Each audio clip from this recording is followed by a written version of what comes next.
Hey guys, welcome back to the channel. Today we're going to go over all the new content that came out, as a lot of the new prime times that, came from over the weekend had X Factor implications. So we'll break all those down and take a look at the current state of those X Factor cards. Guys, if you enjoyed the content, make sure you give the video a like, as it does help me out tremendously, and subscribe if you haven't already. All right, let's get into today's content in NHL. All right, we'll start first with the primetime TRISTAN JARRY. He's up to an 84. Kind of downfall here, guys. I want to touch on something about prime times and team of the weeks. Is there's already been an 84 released so far this year.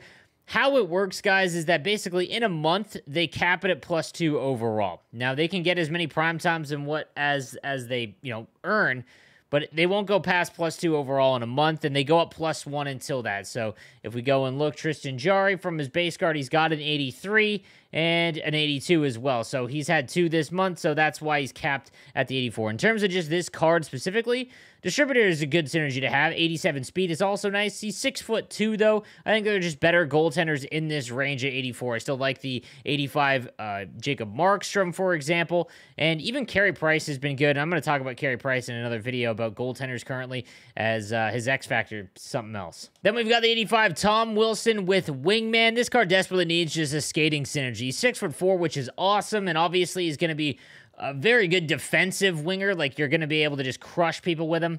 But until he gets a little bit more skating, you're never going to get break away from players. And something that I've noticed in NHL 22 is that there's no time and space. And if you get into somewhere where you're in like a dead-on skate-off, just bumping and clunkiness of NHL 22, it makes it very hard to use slow wingers, because you need them to be able to break away from the mess of when two players get near each other. So this would be a pass for me. Next, we've got the 87 ANZE KOPITAR with Workhorse and Tape-to-Tape. I love the Tape-to-Tape superstar ability, and Workhorse is fine as well. Again, the problem with Workhorse is that if it has Workhorse as an available synergy, all of your top-end cards, they probably have Distributor, and Distributor is obviously much more important, or more important. His speed is 86. Now, centermen don't really need a lot of speed. You're not going to be breaking the puck up down the wing with them and getting into those high-end, straight lines with centermen. He's a very good center. He's an awesome build. I will touch on this, that his X Factor is going for about 80K right now, and it's going to cost you about another 130,000 to get him up to his 87. So that's about 200,000 coins right now for this 87 ANZE KOPITAR. Now, with Distributor and Thief, it makes him one of the better in the game, because he is 6'3". Like, this is almost the same as Austin Matthews 91, and he's got Quick Pick and Unstoppable Force, which are two very, very good superstar and zone abilities. It is going to start costing a little bit more every time he gets an upgrade, so just be aware of that. But this does look to be a very, very good X Factor card. 200K is okay. I wouldn't go anything more than that, because you have to remember that these do cost. However, if you play Hut Champs, you can get these in basically one run. We've got another 87 MIKKO RANTANEN. Again, the other issue here is that, well, he already had one that was 87 overall with Buzzing, which increases speed, which is honestly better. This one is the center version, though, because he has started to play center the last few games. He has the quick draw ability, which is awesome. And then Workhorse is good. Honestly, if his face-off rating wasn't so scuffed, this is a perfect center build. But the other issue is that he's got 82 body checking, which kind of nullifies a little bit the fact he's 6'4". Not a lot, though. And then defensive awareness and stick checking are so low in comparison to other high-end center cards. Like, I'd much rather have the 87 KOPITAR to play at center than this MIKKO RANTANEN to play at center, if you kind of get what I'm saying here. Now, we'll take a look at his X Factor. Obviously, he didn't get a new tier, but we'll just take a look at it in general. He does have Thief. If he gets a speed synergy, you're laughing. It's just, he's with Thief activated. Again, if you're really good on faceoffs, you can get away with someone that's 68 on the draw. It's just, he is a centerman build. That's all. Next, we've got an upgrade to the 87 SEBASTIAN with Spark. Again, Spark is tough to activate because it's on all of the cards that have Distributor and Fly the Zone. However, this is a very good card. Like, 88 speed, again, kind of lower, but you can play him at center. He's got 80 on the faceoffs, which is fine. There are better centermen, I think. Like, this is a perfect example. I'd much rather have 87 KOPITAR at center than the SEBASTIAN. That being said, it does increase his X Factor now. He does have a new tier, and you have to remember that he has Distributor and Applesauce. So he's got 90 speed, 88 acceleration, and a decent shot, hands all above 91. This is becoming a really nice winger or centerman card if you have his untradeable X Factor. I wouldn't go out and buy it, but for the same price as KOPITAR, like 200K essentially, to build him up, I don't think he's worth that. But his next upgrade will have him go up to 91 speed, so keep your eye on that. Then we got almost the exact same card in the 87 Kyle Connor. He's just a little bit bigger, but his face-off's a little bit worse.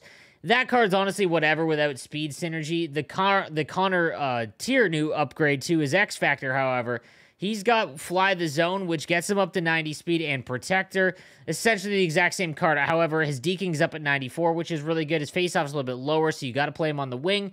But a very, very good card, in my opinion. I think that people that have the untradeable one, again, the cost isn't exponential, especially if you play Hut Champs, because if you can get 11 win in Hut Champs, guys, you can basically go from an 85 all the way to 87 with one Hut Champs to run with this card because you get 5 collectibles. So just keep that in mind. That's why I always say if you have a lot of X-Fact, it doesn't really matter if you play Hut Champs. Then we've got the new 88 Sidney Crosby with Fly the Zone. Obviously makes him a little bit more interesting. He's got 90 speed with Fly the Zone, 88 acceleration. I've always said this about Crosby cards, that he's not great at anything, but he's good at everything, right? He doesn't stand out in one spot, essentially. However, this year, for whatever reason, I don't know what it is, if it's his balance or his puck control, something, him at center has felt really good in this game in NHL 22. His ability to hold the people off the puck and that backhand wrap with him is very good. So I've seen a lot of people say that Crosby is one of the better centermen. Now, obviously, it sucks because Crosby's X Factor, because he got a master set for Halloween, he's just not going to get an upgrade for a while. He just got his 88, so he's going to need an 89, 90, 91, and 92. So that's 4 more. We're looking at like January, late January before we see an upgrade to his X Factor. And then we've got the 90 Alex Ovechkin, 6'3" with buzzing. Ovechkin, since he got distributor on his X Factor, has been one of my favorite cards. His shot is honestly amazing, and for whatever reason, I don't know what it was, when he got distributor on his X Factor card, he just feels way faster than anyone with 90 speed. But he already has a 90 overall with Light the Lamp. The buzzing one's probably better, in all honesty, and it doesn't really change his card, obviously, because he's already got his tier 10. I love this X Factor card if you have it, and his speed will not go up, though, more than likely when he gets a 91, so keep that in mind. However, his 90, if you do get it with buzzing, it could be pretty cheap. I've seen a lot of people sell this card for pretty cheap. You might be able to get a nice rental out of it, you know, for Hut Champs or something. All right, guys, so that is going to do it for today's content. Let me know what you think in the comments section down below, and I will see you guys tomorrow. Have a good one.